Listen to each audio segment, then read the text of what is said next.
about four Star Wars visions before Andor, before even The Mandalorian. Star Wars was trying to break into that sweet television show market and aim both proton torpedoes at the most likely target kids. This is Super Saturday, and today we're going to talk about Star Wars droids.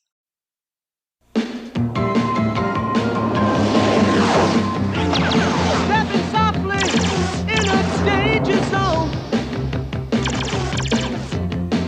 No weapon in my hand. Hey there, everyone. Welcome back to the show. Thank you all for tuning in. Droids was an animated action adventure sci-fi series from '85 produced by Peter Sauter and Ben Burt. It follows the meandering adventures of our favorite droid buddy from the original trilogy, R2-D2, and that other droid that tagged along beating on him and calling him names, C-3PO. The show was set before A New Hope, so it was a precursor of sorts. Nelvana handled the production on behalf of Lucasfilm.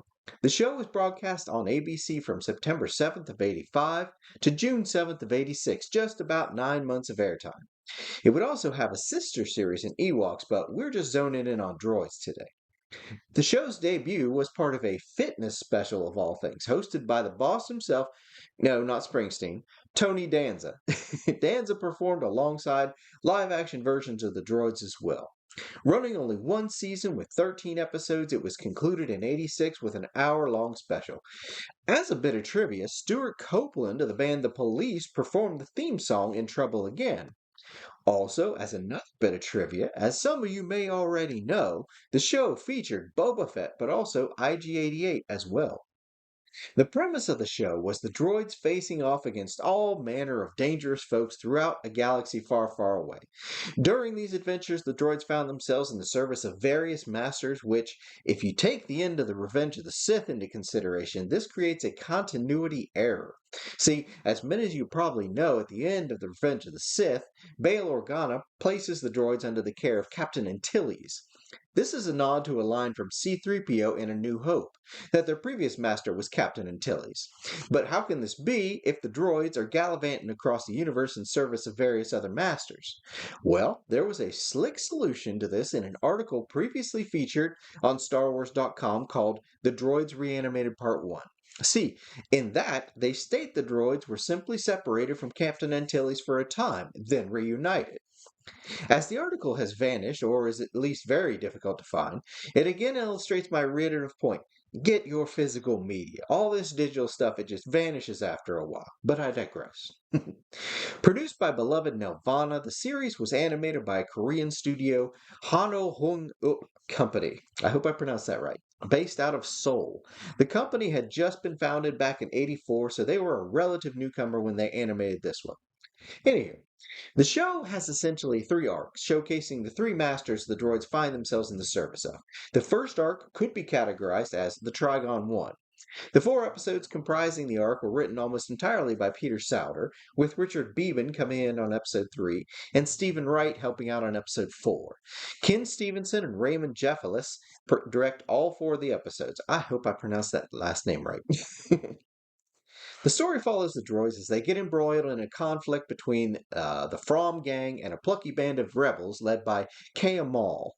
The Trigon 1 is a satellite built by the Fromm gang to take over the quadrant, and it's up to this ragtag crew to stop them. Episode 4 features a couple notable elements. The first is the gang arrive on Bunta to watch a speeder race. Now, as I'm sure many out there are in the same boat, the Phantom Menace was the first time I'd ever heard of the Bunta races. But here we have them all the way back in '85. That's kind of neat.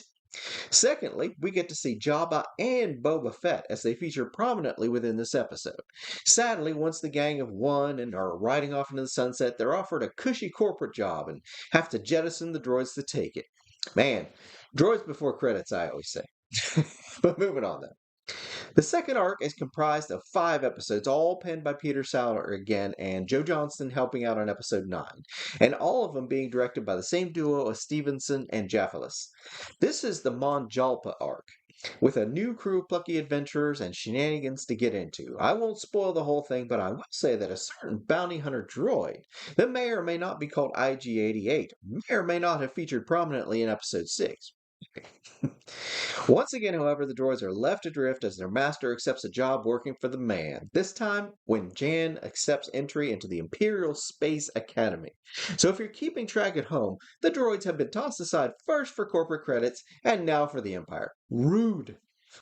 The final 4 episodes comprise the Mungo Baobab arc. The droids are running around with the aforementioned Mungo, desperate to find his runestones.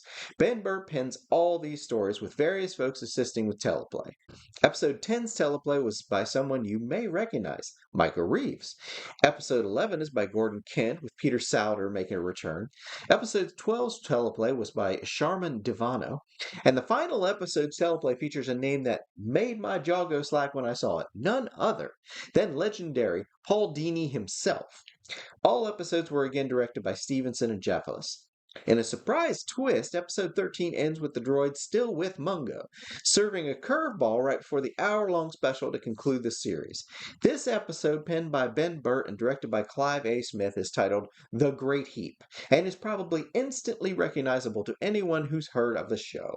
For those who are familiar, The Great Heap was a gigantic droid that built itself up by ingesting and incorporating other droids, a technique that would be made famous decades later with the Borg.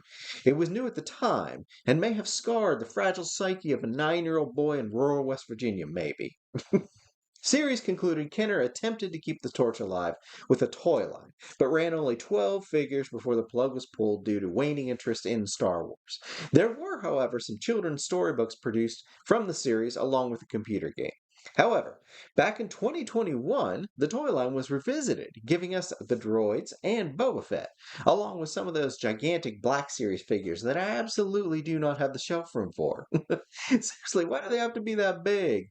There was also a limited comic book run put out by Marvel and running just 8 issues.